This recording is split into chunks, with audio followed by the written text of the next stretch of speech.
장수의 비결을 연구했습니다.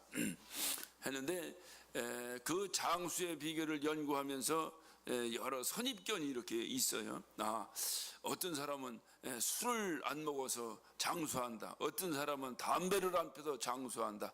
어떤 사람은 무슨 발효식품을 많이 먹어서 장수한다. 어떤 사람은 공기 좋은 곳에 살아서 장수한다. 이렇게 장수의 비결에 대한 많은 이제 연구가 있었습니다. 근데 이 연구 기관에서 계속 그 장수한다는 마을을 찾아다니면서 이렇게 이제 조사를 해봤더니 이 반대 현상이 이렇게 나오는 거예요. 다시 말하면 할아버지는 어떻게 이렇게 장수하십니까? 그러니까 나는 어려서부터 담배를 많이 폈는데 이게 담배를 많이 폈더니 내가 건강하다 이렇게 얘기하더라는 거예요. 이게 의학적으로는 담배 많이 피면 안 된다고 얘기를 하는데 또 어느 곳에 가서 또 물어보니까 나는 항상 매일 술을 한 잔씩 먹었더니 이렇게 건강해졌다 이렇게 또 얘기를 하더라는 겁니다. 그러니까 이게 조사를 해보니까 무슨 어디는 술 안 먹었더니 장수한다고, 어디는 술 먹었더니 장수한다, 어디는 담배 안 펴도 장수한다, 어디는 또 담배 펴도 장수한다고. 이게 너무 이게 서로 간의 환경에 따라서 그 장수의 요인이 서로 간의 반대적 현상들이 나타나는. 그러니까 이 연구하면서 도저히 무엇이 장수의 비결인지를 밝혀내기가 참으로 어려웠습니다. 그런데 이들이 그 연구해온 모든 연구원들의 그 연구를 나중에 취합해가지고 보니까 깜짝 놀라는 사실이 하나가 공통점이 있었어요. 어디는 담배 펴서 장수했다 하고, 어디는 담배 펴서 일찍 죽었다 하고, 어디는 또 술 먹어서 일찍 죽었다, 어디는 술 먹어서 오래 살았다 하고, 여러 가지 차이는 있었는데 공통점이 하나 있었다 이 말이. 그 공통점이 뭐냐 그러니까 친구들이 많더라는 거예요. 다시 말하면 교제를 잘하더라는 겁니다. 그러니까 술을 먹든지 담배를 피든지 뭐가 중요한 것이 아니라 교제를 잘하더라는 거예요. 그러니까 술을 먹는데도 혼자서 외톨이로 앉아서 항상 혼자 무슨 고독을 씹어가면서 술을 마시고, 또 담배를 피워도 혼자 살면서 이러니까 이게 장수가 안 되는데, 장수는 뭐냐, 그저 즐겁고 기쁘고 서로 교제를 나누면서 이렇게 어떤 교제를 나누니까 이 장수의 비결이 뭐냐 하고 보니까 공통점이, 술을 먹든 술을 안 먹든 담배를 피든 담배를 안 피든 간에 공통점이 뭐냐 보니까 친구들이 많고 서로 교제를 잘하더라는 거예요. 교제를. 그래서 장수하려면 교제를 잘해야 되겠구나. 여러분도 장수하시려면 교제를 좀 잘하시기 바랍니다. 할렐루야. 거저 모난 성격들을 다 내려놔야 교제가 되는 거예요. 다 자기만 그냥 잘났다고 하고 자기만 자꾸 사람들이 가까이 안 갑니다. 그러니까 서로 내려놓고 양보하고 이러면서 이렇게 해야 교제가 되고, 서로 이해하려고 하고 이렇게 해야 이 교제가 되는 거예요.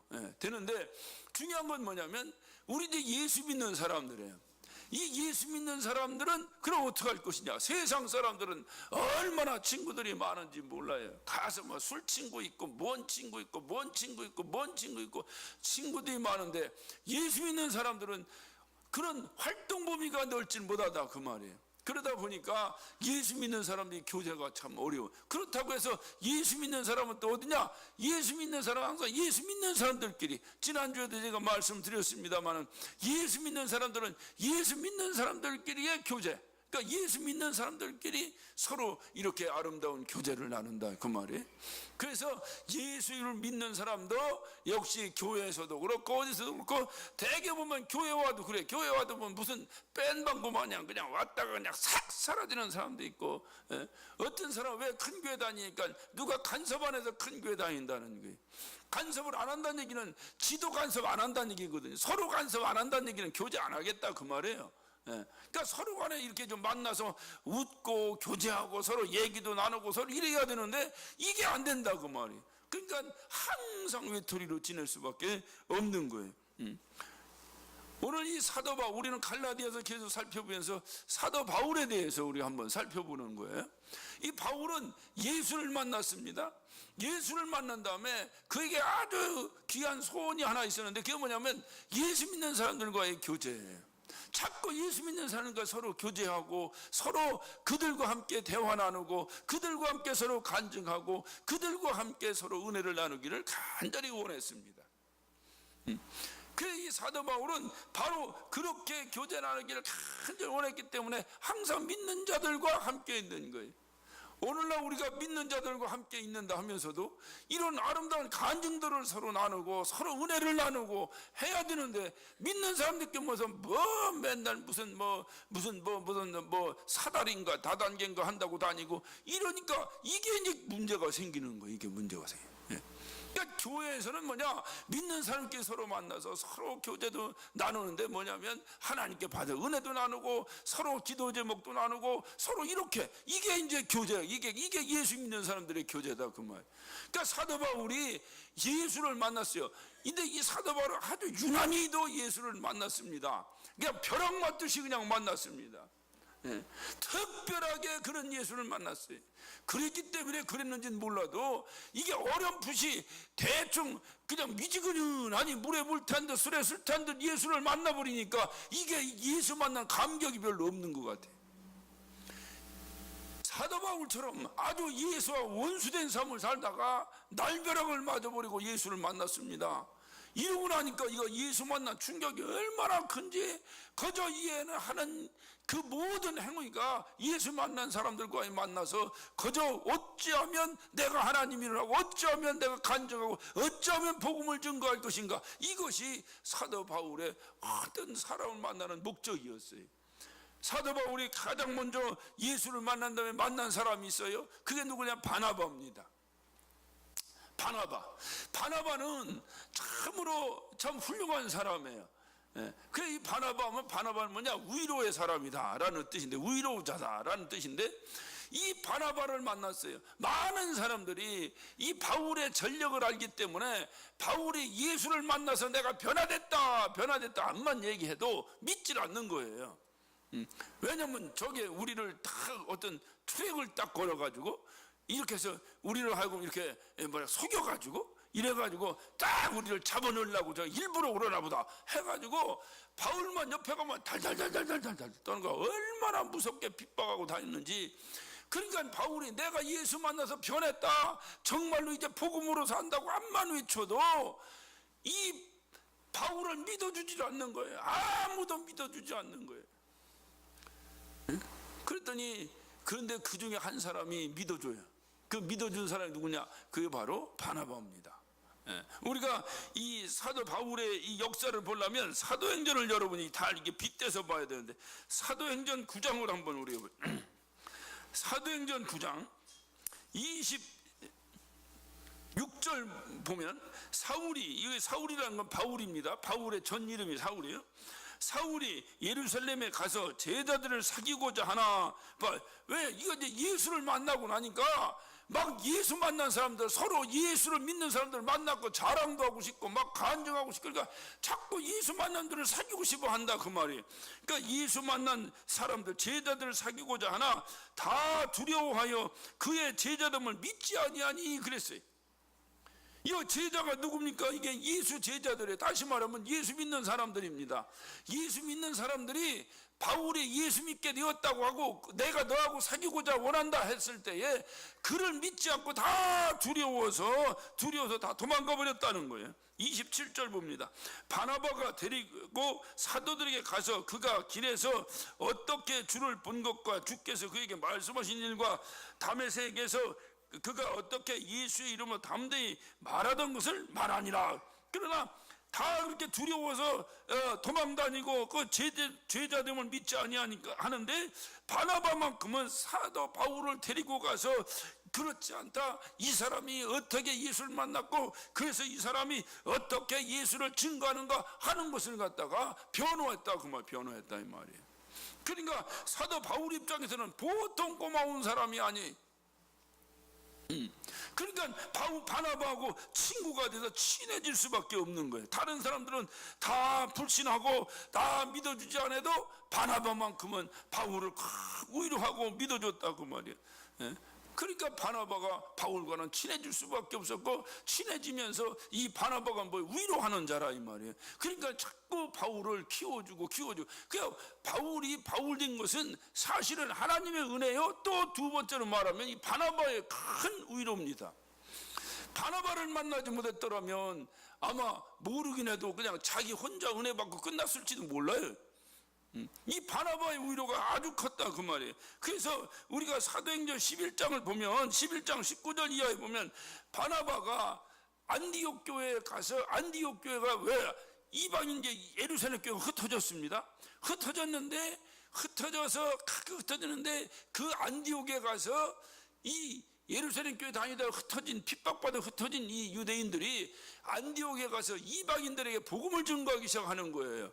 그런데 이때만 해도 이 복음, 다시 말하면 예수께서 우리에게 주신 이 생명의 복음이 유대인들은 자기들 것으로만 생각하고 있었거든요. 그런데 이것이 막 안디옥에 가서 이방인에게 증거되고, 이방인들이 막 아멘 할렐루야고 막 몰려들고 해서 안디옥 교회가 크게 부흥하더라라고 하는 소식이 예루살렘 교회에 들린 거예요.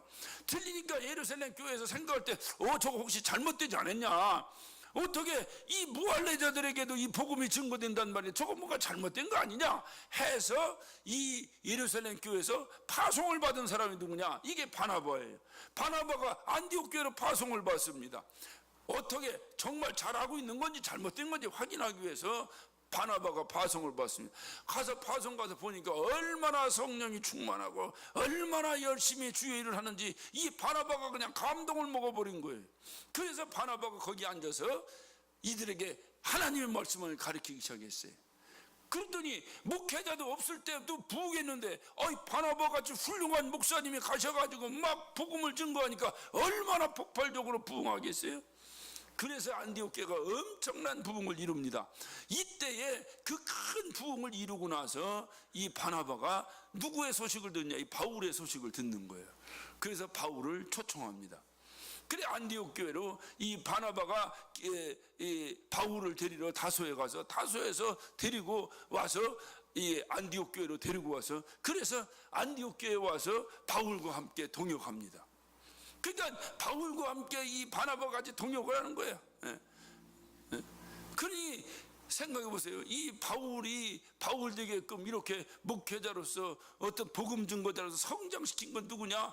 보면은 하나님의 은혜지만 그 하나님의 은혜 가운데서 바나바라고 하는 사람을 통해서 이렇게 큰 일을 할 수 있었다는 거예요. 그러니까 이 바나바하고는 보통 관계가 아니에요.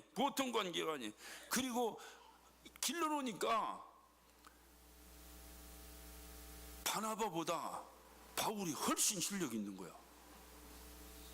길러놓으니까 바나바보다 바울이 훨씬 능력이 있는 거야. 왜 그렇게 했어요? 바울은 기초 실력이 있었던 거예요. 예수 만나기 전부터 그는 기초 실력이 있었던 거예요. 그 예수 만나고 나니까 보통 그 실력 발휘를 하는 게 아니야. 그러니까 바나바가 성질 났겠어, 안 났겠어? 났겠어, 안 났겠어요? 여러분, 이 세상이 치러보면 성질 나겠어, 안 나겠어? 나요? 그러면 바울 설교시키겠어, 안 시키겠어? 안 시키지? 이놈이 이렇게 하면 나 쫓겨나는데 안 시키지. 근데 바나바가 뭐냐? 그러니까 바나바가 훌륭하다니까요. 여러분, 초대교회가 예루살렘 교회가 세워지고 은혜 받고 난 다음에 모든 것을 통용했다라고 그랬죠. 통용할 때 그때 누가 제일 먼저 시작했어요? 이 바나바부터 시작된 거예요. 바나바는 이 당시에 굉장히 부자였었어요. 그러니까 부자니까 자기 것을 다 갖다 풀어놓은 거예요. 가난한데 풀어놓을 게 있어요. 부자니까 풀어놓은 것을. 그랬더니 그 바나바가 풀어놓는 걸 보고 이 사람도 영향받아 풀어놓고 저 사람도 영향받아 풀어놓고 이 사람도 영향받아 풀어놓고 하다 보니까 교회에서 전부 서로 같이 한솥밥 먹고 살았다는 거예요. 그러니 이 바나바가 보통 훌륭한 사람이 아니에요.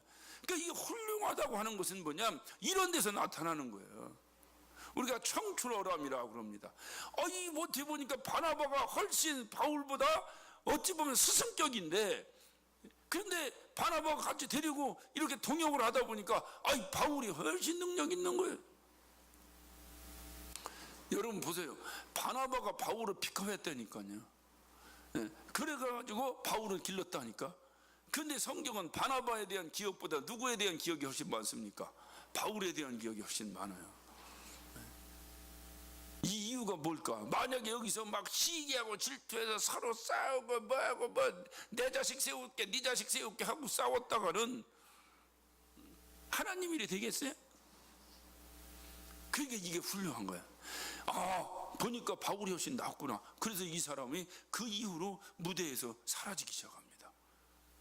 그리고 바울이 마음껏 그 일을 하는 거예요. 그러니까 보통 훌륭한 사람이 아니, 이 바나바가. 그러니까 바울이 벌써 딱 만나는데 바나바라고 하는 사람을 만나서 깊은 교제를 나누면서 바울은 굉장한 성장을 이루게 되는 것을 우리가 보게 됩니다.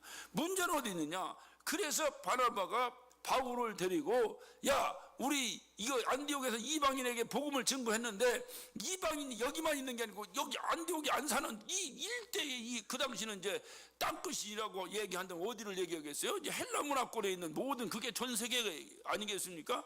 그러니까 이 헬라 문화권에 있는 이런 종류가 얼마나 많으냐? 이 지중해 연안으로 해서 얼마나 많으냐? 그러니까 우리가 이곳에도 복음을 증거해야 되겠다. 이렇게 해서 둘이서 선교 여행을 떠나는 거. 이게 이제 바울이 드디어 제1차 선교 여행을 떠나게 되는 겁니다. 제1차 선교 여행을 떠났는데 누구랑 갔어요? 바나바와 바울과 또 하나를 데리고 왔어요. 누굴 데리고 왔냐면 이 바나바의 생질이 있어서 생질이라고 하는 건 성경에 생질이라는 건 조카를 얘기합니다. 바나바의 조카가 있었는데 이게 누구냐? 마가라고 하는 사람이 있었는데 이 조카 마가를 데리고 갑니다. 가는데 제가 볼 때는 어떻든 마가를 만나봐서 물어봐야 되겠지만은 마가가 선교여행 간다니까 무슨 여행 가는 줄 알고 쫓아갔던 것 같아.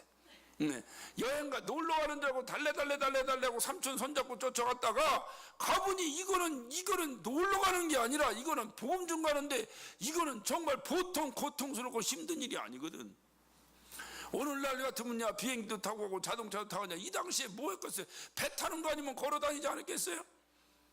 얼마나 힘들겠어요. 여러분 1차 전도여행 한번 간 그 코스를 한번 지도를 한번 살펴보세요.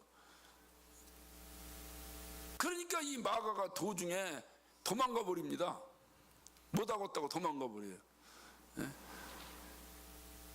그리고 나서 1차 전도여행을 마치고 2차 전도여행을 또 가려고 합니다. 가려고 하니까 이 바나바는 또 자기 조카 마가를 데리고 가려고 합니다. 그때에 바울이 탁 제동을 거는 거예요. 그러니까 왜냐? 이 바울이 마가도 문제지만은 바울도 아직 인격 형성이 다 되진 못한 거예요. 그냥 막 불같은 승질. 야, 예수 만났으면 죽으면 죽어야지. 너 지금 뭐 하는 거야? 저런 거 딱 필요 없어. 딱 이렇게 탁 잘라버린 거예요. 얼마나 강하게 이 바울이 상처를 입었는지 아니면 뭐 강한 도전이 쓰는지 어떤 연유든지 간에 그 마가를 데리고 가자고 하는 그 일 때문에 바나바하고 싸움이 붙어버렸어요. 아니 여러분 한번 생각해 보세요. 아니 자기를 길러낸 스승, 그래서 막 바울이 더 훌륭해서 바울을 내세워서 바울하고 자기는 어떻게 보면 스승이 어떻게 보면 바울의 가방이나 들고 이렇게 쫓아다녔는데 이렇게 겸손한 스승 앞에서 그 조카를 데려간다는 것 때문에 싸움이 붙어버린 거예요. 싸움이 붙었어요. 내가 모르긴 해도 바나바가 이겼을 리는 없어요. 이건 바울이 이겼습니다. 세상적으로 이겼다고 말이에요. 그래서 바울이 탁 바나바 너도 필요 없다 그럼 하고 바나바까지 잘라버립니다. 잘라버리고 실라라고 하는 사람을 데리고 제2차 전도여행을 떠납니다. 그리고 이 바나바는 마가를 데리고 따로 떠납니다. 이런 역사가 성경에서 우리가 볼 수 있어요. 그런데 중요한 건 뭐냐? 그렇게 각각 떠났어요. 그리고 또 제3차 여행도 떠났어요. 이제 다 끝났습니다. 이제 인생을 마감하면서 이 바울의 고백이 있어요. 이 바울의 고백이 있어요. 여러분 한번 찾아봅시다. 우리 골로새서 한번.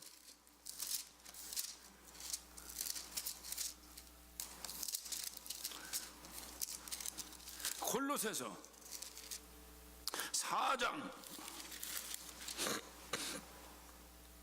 10절부터 한번 봅니다.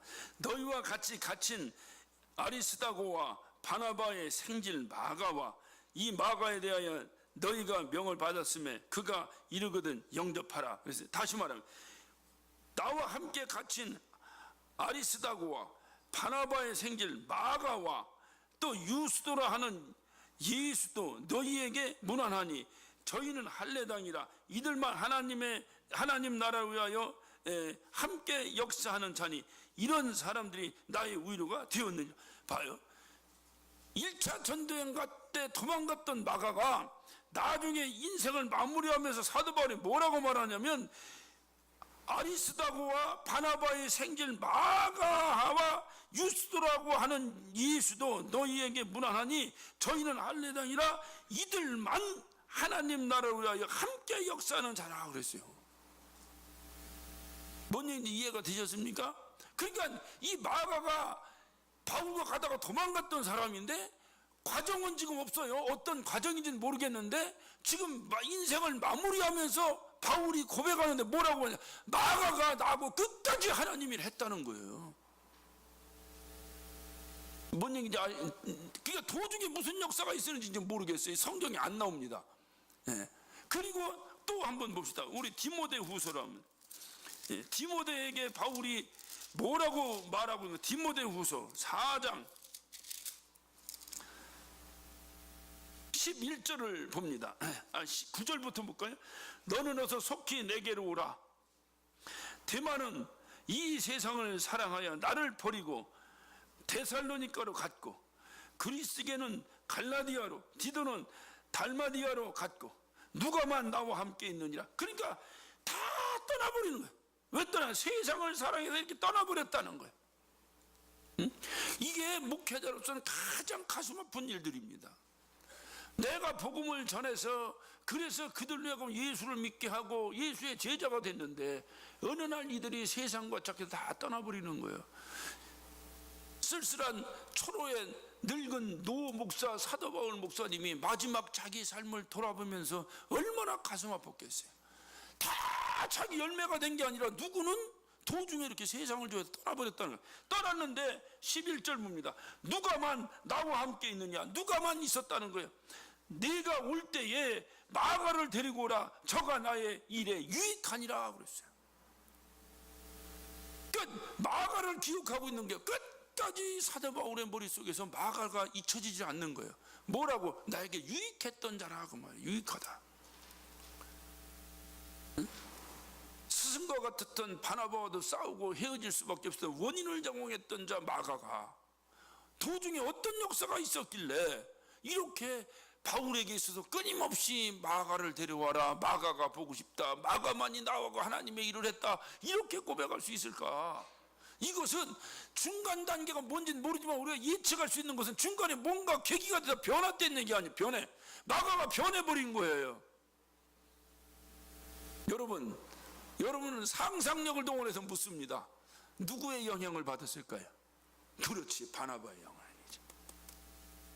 그 삼촌 바나바가 끝까지 마가를 버리지 않고 끌고 다닌 거예요.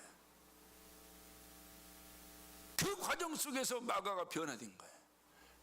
변화됐으니 변화됐다고 하는 게 뭐예요? 변화되면 바로 변화된 것의 가장 큰 증거가 뭐겠어요? 회개죠, 회개.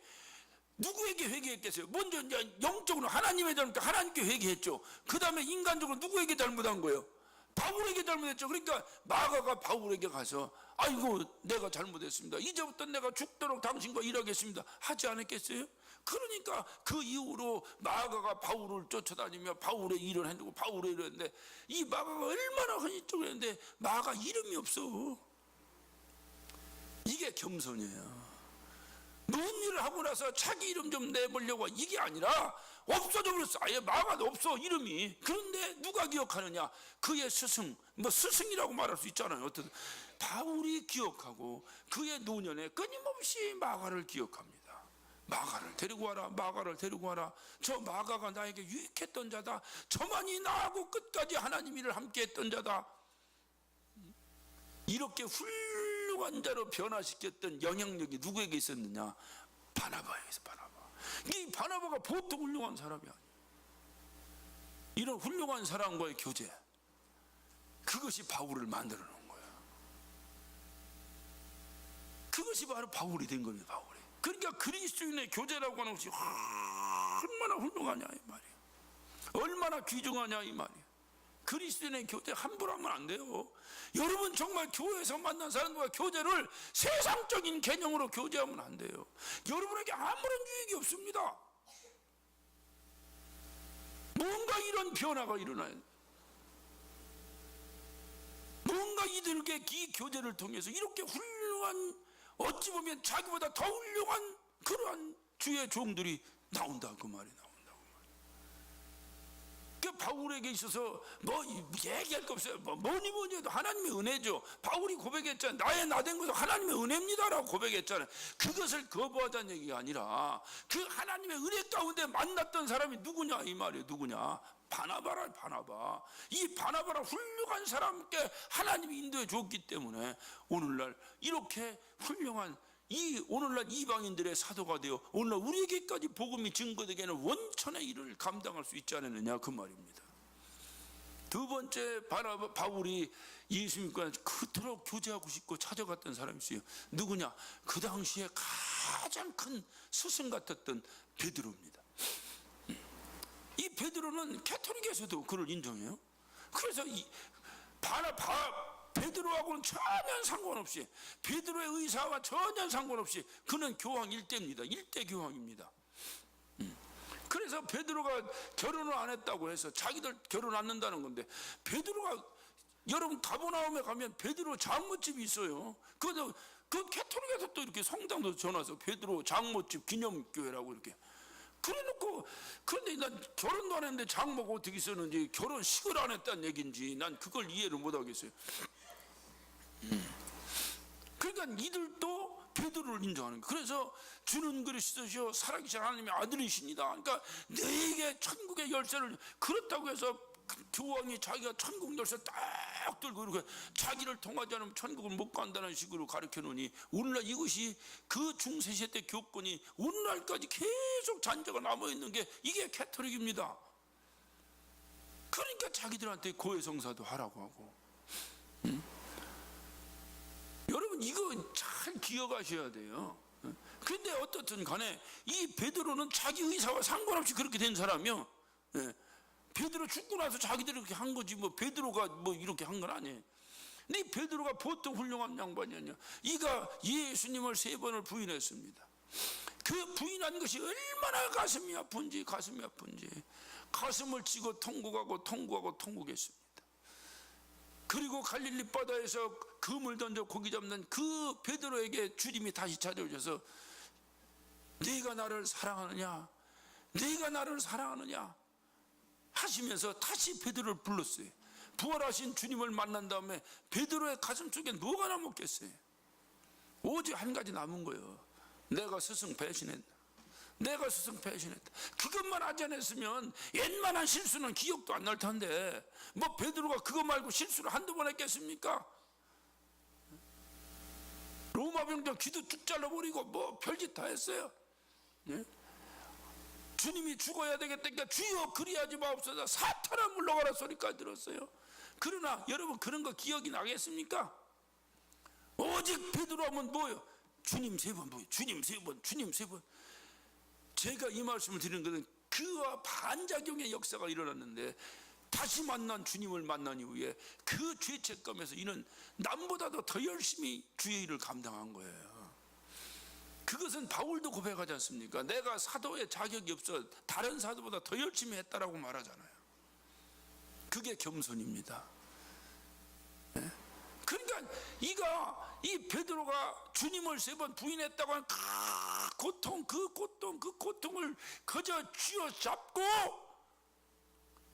그리고 내가 부인한 그 주님, 이 주님의 명예를 내가 다시 한번 세워놔야 되겠다, 이것을 목숨 걸고 뛰어다닌 사람이 베드로라 그 말이에요. 그러니 이 베드로가 이 초대교회 때 얼마나 큰 역사를 했겠어요. 그래서 이 베드로를 만나고 싶었던 거예요, 바울이. 그것은 지난주에도 말씀을 드렸어요. 자기가 전가하는 복음이 참 복음인가, 아니면 정말 잘못된 것인가, 하도 핍박하니까 이거를 좀 검증받고 싶어서 베드로를 만나. 그리고 베드로하고 교제를 원했어요. 여러분 가만히 생각해 보세요. 베드로는 이렇게 엄청난 사도입니다. 베드로하고 교제해가지고 베드로보다 2인자는 될 수 있을지 모르지만 베드로보다 뛰어넘게 하기는 굉장히 힘들어요. 베드로는 직접 주님부터 부름받은 사도예요. 그것도 가장 큰 사도였습니다. 베드로를 능가하기란 보통 힘든 일이 아니에요. 그런데 베드로하고 교제를 나눕니다. 그거는 베드로 제자가 되려고 하지 않는 이상은 힘든 일이에요. 그런데도 바울은 겸손하게 그하고 교제를 깊이 나눕니다. 오늘 여러분이 말씀을 잘 보면 8절부터 봅니다. 베드로에게 역사하사 그를 할례자의 사도로 삼으신 이가 또한 내게 역사하사 나를 이방인에게 사도로 삼으셨느니라. 또 내게 주신 은혜를 알므로 기둥같이 여기는 야고보와 게바는 또 베드로입니다. 야고보와 베드로와 요한도 나와 바나바에게 교제의 약수를 하였으니. 그러니까 그 당시에 막 기둥 같았던 야고보, 이 야고보는 누구냐? 이건 예수님 친동생입니다. 이 야고보와 막 요한 막 이런 막 기라성 같은 목사님들과 막 교제를 이런 교제를 막 나누는. 중요한 사실은 이들과 나누면 나눌수록 바울은 어떻게 되겠어요? 초라해지는 거예요.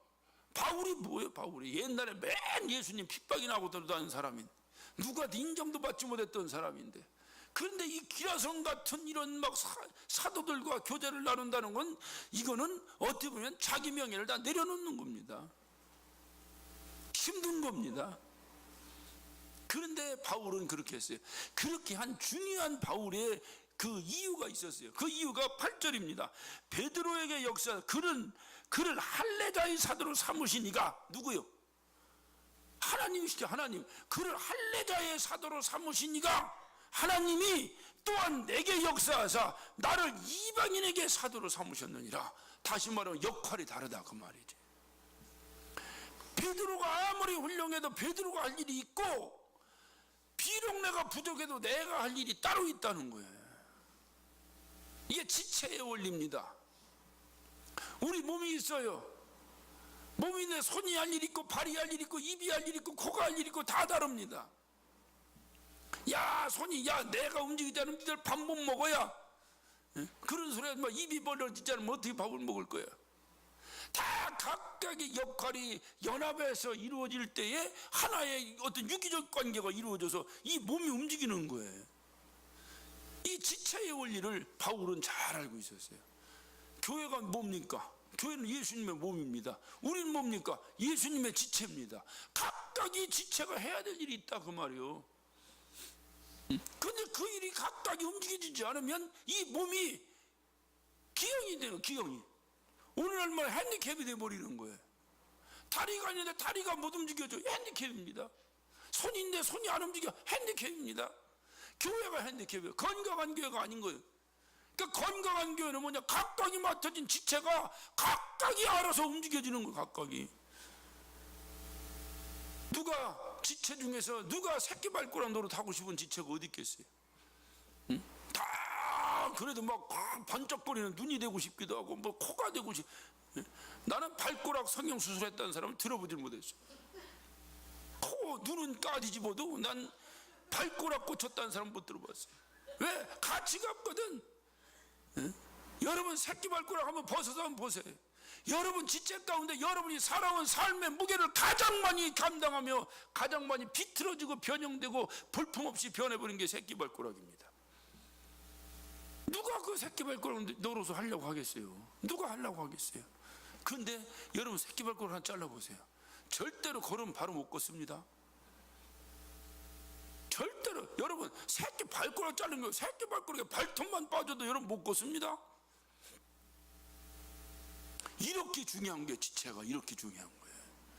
그 바울은 그것을 알았던 거예요. 그러니까 베드로 훌륭해. 정말로 훌륭해. 이 초대교회 정말로 최고의 어떠든 제자요, 최고의 사도요, 최고의 목회자요, 하나님의 가장 큰 종이다. 인정합니다.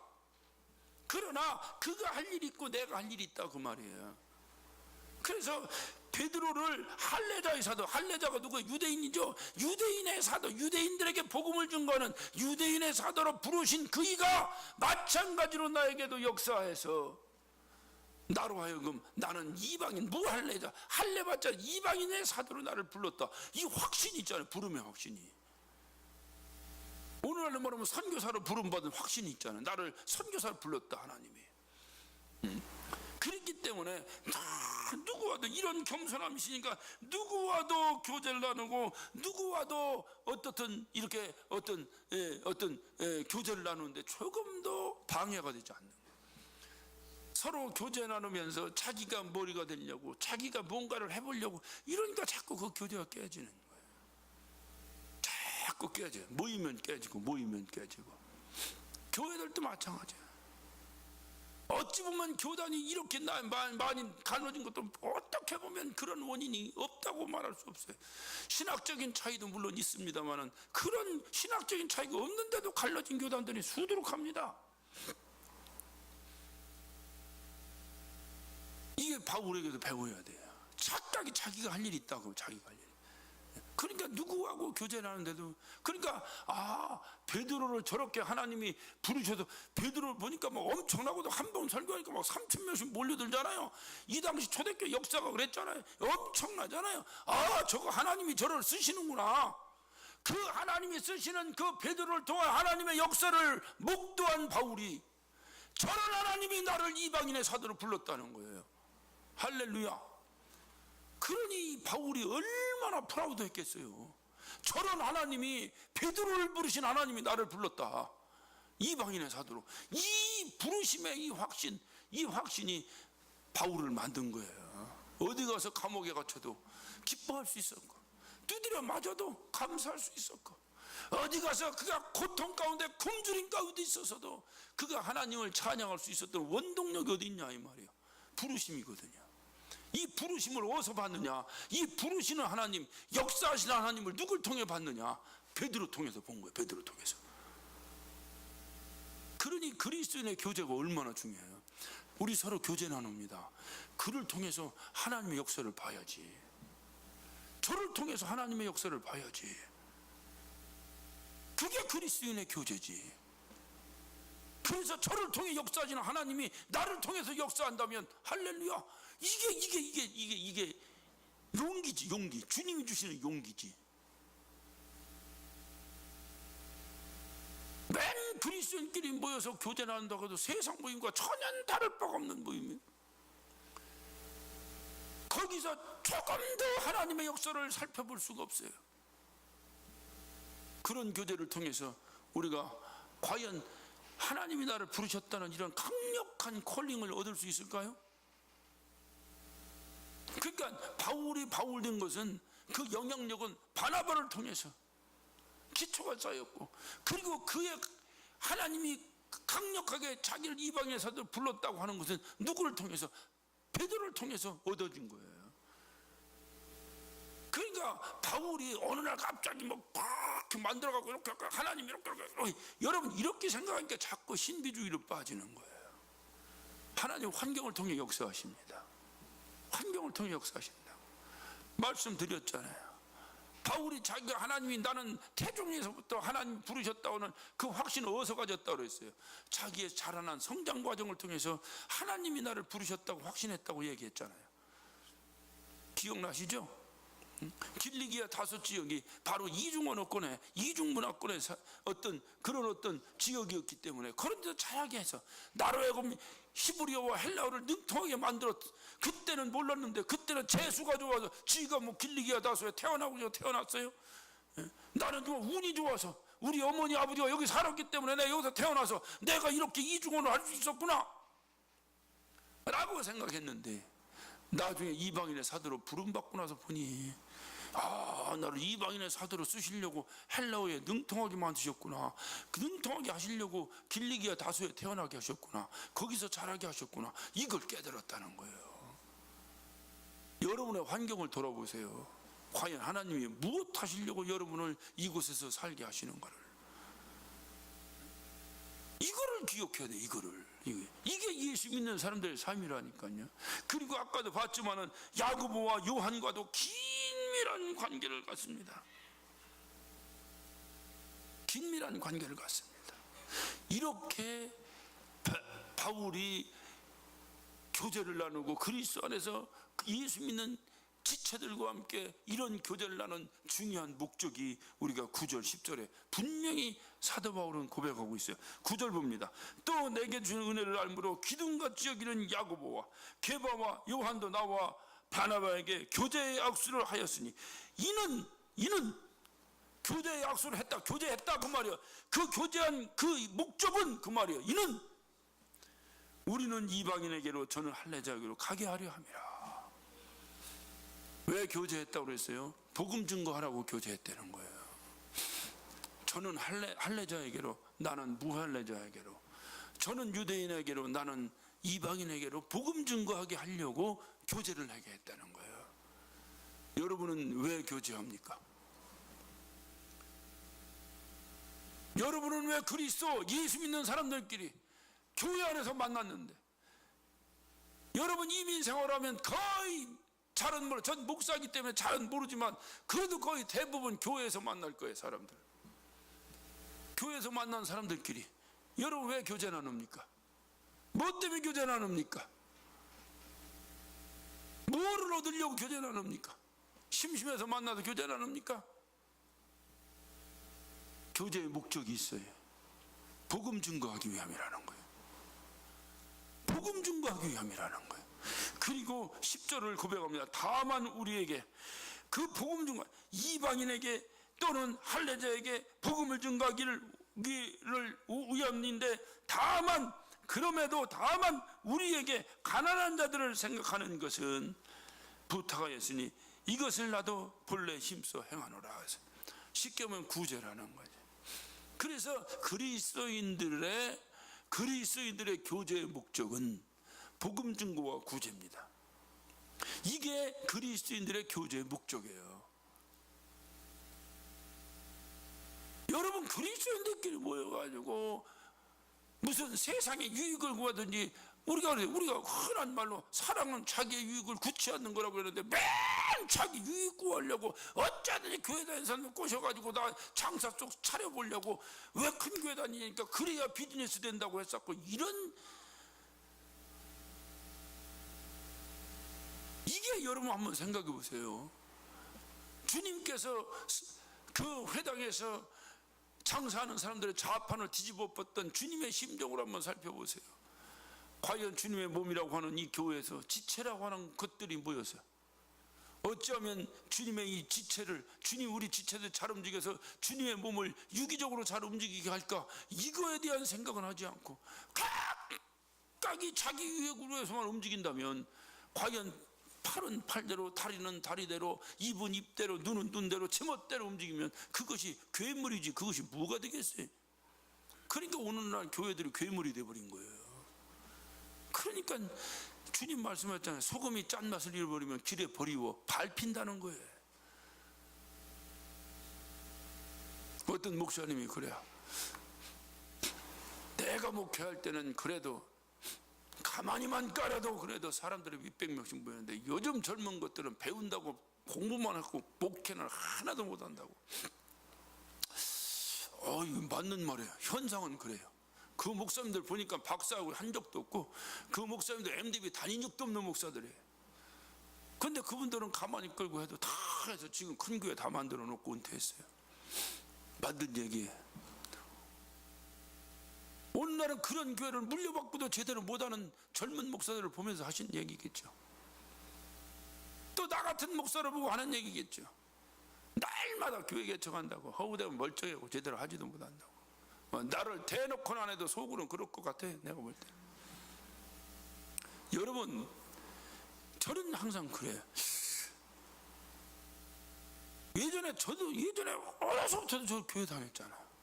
가만히 끌고 선교사님이 와서 어코디언만 쳐도 동네 사람들 다 모였어요. 근데 오늘날은 안 해. 통토가 안 돼. 안 되는데 그냥 안 되는 걸 끝난 것이 무슨 개독견이 뭐니 이제 이건 괜히 가만히 있어 그냥 목사라고 하고 어디 가서 제가 목사입니다고 말하기가 부끄러운 세상이 돼버렸는데, 이런 세상에서 복음 증거한다는 것이 얼마나 힘들겠어요. 여러분, 예전 같으면 하다못해 누가 교회 가자고 그러면 하다못해 그 사람 교회 가자고 하는 성의를 봐서 쫓아왔어요. 오늘날 여러분 교회 가자면 누가 옵니까? 힘든 세상이에요. 그런데 이 원인이 어디 있는가? 물론 하나님이 경륜 가운데서 하나님이 어쩐 일을 하시려고 하니 그건 우리는 아무도 몰라요. 하나님이 알곡을 추스리려고 쭉정이들 못 오게 하려고 하시는 건지 도대체 뭔지는 모르겠어요. 그것도 힘들어요. 굉장히 힘든 세상이 됐어요. 그런데 그렇게 힘들게 된 그 과정 가운데는 그런 목사님들도 절대로 자유롭지 못하다니까요. 아무도 자유롭지 못해. 오늘날 교회가 왜 이래 됐는가? 각각이 우두머리 되려고 하고 각각이 제멋대로 하려고. 대체 뭔가 유기적으로 움직여줘야 돼. 이게 지체. 아까 말했잖아, 내가 베드로랑 놀면 베드로보다는 쫄병이지 절대 베드로 능가할 수 없다, 이렇게 생각하면 누가 베드로랑 놀라고 하겠어요? 안 놀지. 그런데 바울은 그렇게 생각 안 했다고 말이에요. 베드로가 아무리 큰 종이지만 그가 할 일이 있고 내가 할 일이 있다. 그래서 그러니까 교회가 할례자에게도 증거하고 무할례자에게도 증거해야지. 어떻게 할례자에게만 증거합니까? 어떻게 유대인에게만 합니까? 이방인에게도 증거해야지. 그러니까 이게 유기적인 유기체가 이루어져야 되는데, 그럼 각각이 자기 일에 자기가 쓰임받아서 하나님이 하라는 대로 분량만큼 쓰임받으면 되는 거 아니에요? 근데 그게 안 되는 거예요. 오늘날 그리스도 안에서의 교제의 목적은 오직 복음 증거입니다. 구제는 뭐냐? 구제는 복음 증거하기엔 수단입니다. 여러분, 교회에서 구제를 복음 증거와 상관없이 하는 것은 그것은 세상 사람들도 합니다. 세상에 예수 안 믿는 사람들이 기부를 더 많이 합니다. 뭐 더 많이 한다는 얘기는 되게 과장이고 많이 합니다. 그들도. 예수와는 전혀 상관없는 일입니다. 그러나 교회가 하는 일은 반드시 그 영혼을 구원시키기 위해서 하는 거예요. 쌀을 한 톨을 갖다 줘도 반드시 그 영혼을 구원시키기 위해서 하는 거예요. 예전에 한국에 제가 어려서 교회 다닐 때만 해도 성미제도가 있었습니다. 예전부터 교회 다니신 분들 혹시 기억하실지 모르겠어요. 내가 밥을 할 때에 한 숟갈씩, 식구별로 한 숟갈씩 쌀을 떼놓습니다. 왜? 가난한 사람을 돕기 위해서 떼놓습니다. 그래서 일주일 동안 모았다가 우리 어머니 항상 그거를 성미자루에다 담아가 교회에서 나눠준 성미자루가 있어요. 다누다가 와서 교회 입구 들어오면 성미함이 있어. 거기다 쭉 붓습니다. 조금 가난하게 사는 집은 정분미 갖다 붓고, 조금 잘 사는 집은 햇살 갖다 붓고, 그 성미는 막 다 섞였어. 정분미인지 뭔지 그 몰라, 그냥 쌓였어. 그거 가지고 목사님이 쌀 없어서 걱정하는데 싹 퍼주고 교회에서. 이 아름다웠던 모습들이 오늘날 다 없어졌어요. 오늘날 성미하는 교회는 아마 없을 거예요. 전 세계적으로 없을 거예요. 교회가 해야 될 일이 뭐냐? 왜 구제를 하는가? 그것도 역시 그 영혼을 구령하기 위해서 하는 거예요. 복음을 증거하기 위해서 하는 거예요.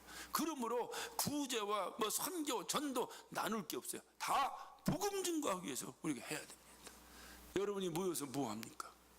바로 내가 모여서 얻어지는 에너지를 가지고 복음 증거하는데, 어쩌면 내가 전도하고 이 지역을 생각한다면 전도하는 거고, 나가면은 선교하는 거고, 선교나 전도나 다를 거 없어요. 어쩌면 내가 이 복음을 증거하는데 우리가 이걸 담당할 수 있을까? 이것이 우리의 교제의 목적이 되어야 합니다. 주님께서는 이 일을 위해서 우리를 교회로 불러주시고 교회 안에서 아름다운 교제를 나누게 하신 거예요. 우리 모두 정말 주님이 우리에게 원하시는 주님의 마지막 소원, 한 영혼이라도 구령해서 주님 자녀 만드는 것, 이 일에 우리의 모임이 쓰임받기를 예수 이름으로 축원합니다.